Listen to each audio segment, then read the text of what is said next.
everybody, welcome back to my channel. It is time for yet another color challenge, and today's color is going to be green, one of my personal favoriteest colors that's ever been created.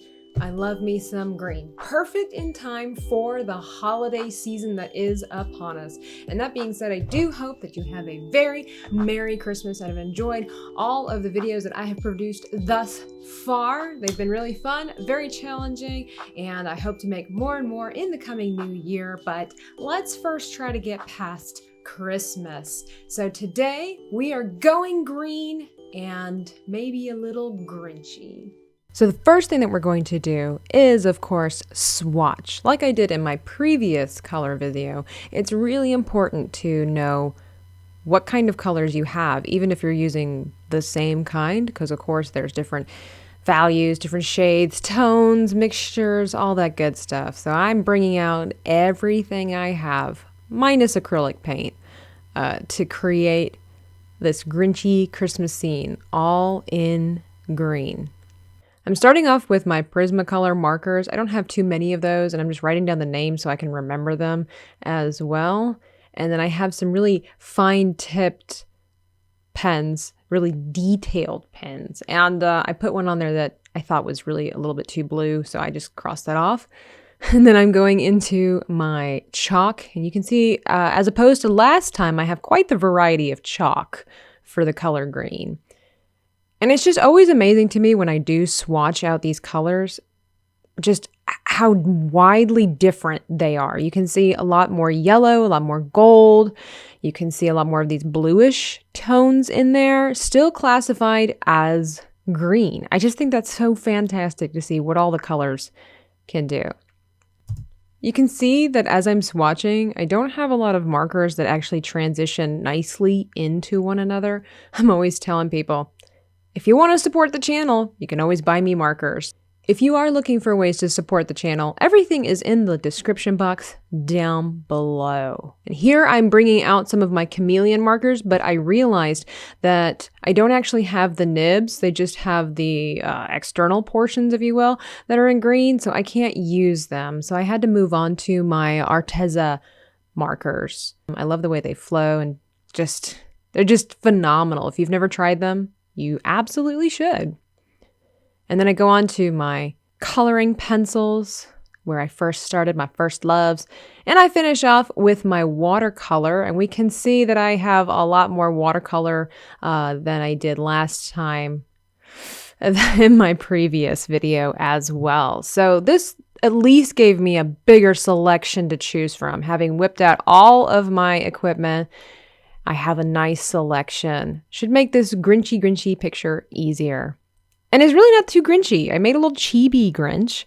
I think he looks absolutely adorable, and I can't wait to start.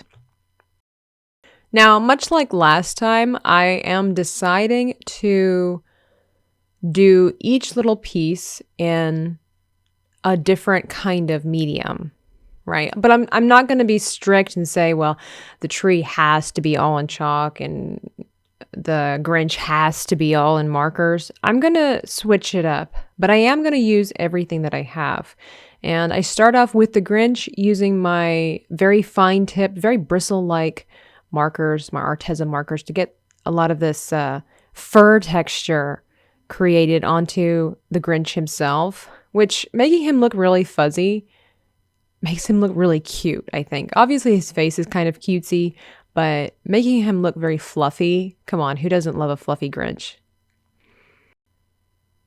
I do typically start with the face and work my way around each kind of character. Any kind of chibi that I make, whether it's my Cara Dune one or my mummy ones, whichever one I'm creating, I always typically start with the face and just kind of work my way around.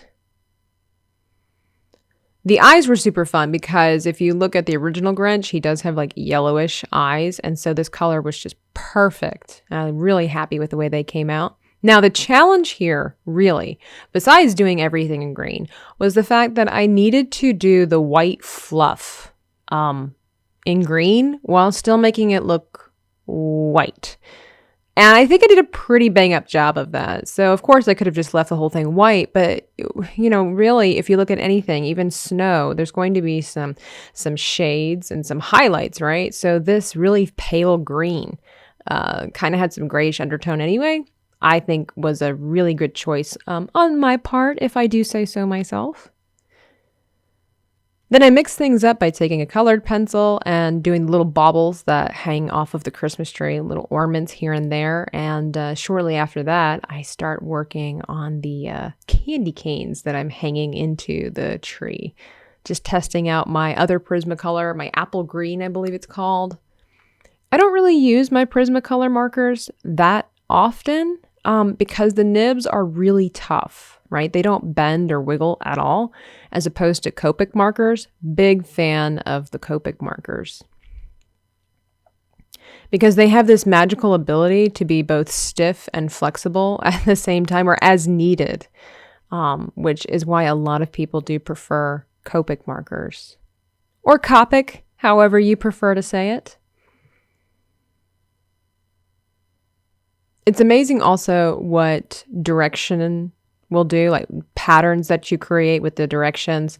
The Grinch's face kind of goes all over the place in every different kind of direction. And then you can see in the tree, it's just kind of a gentle curve. Really helped to make those pine needles stick out and separate it from the rest of the image.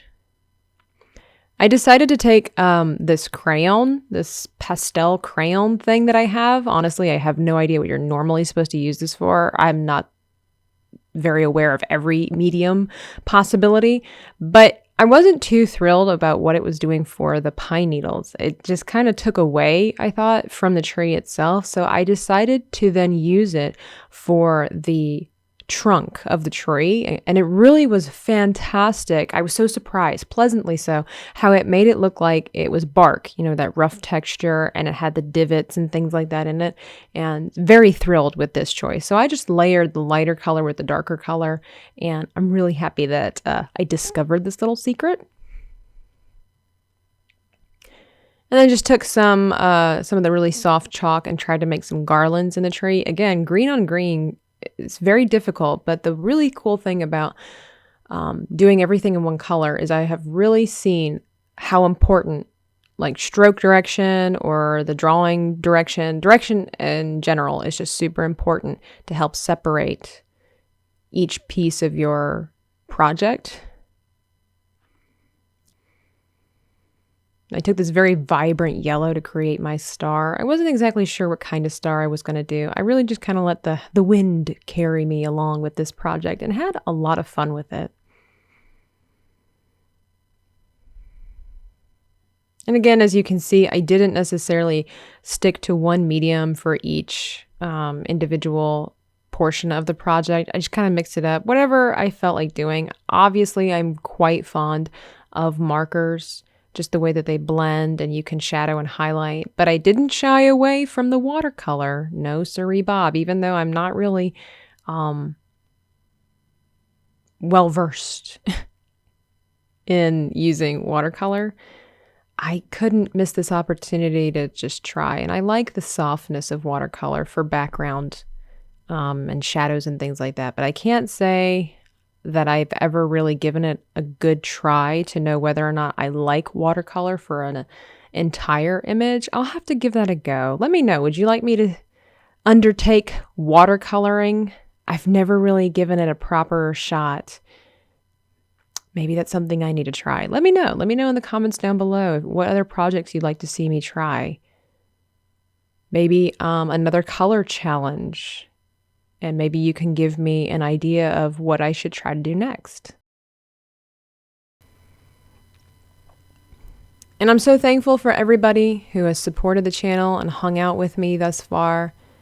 I really appreciate it. Go ahead and hit the like button if you don't mind. And thank you so much for hanging out. I think my Grinch turned out pretty jolly. Pretty holly jolly.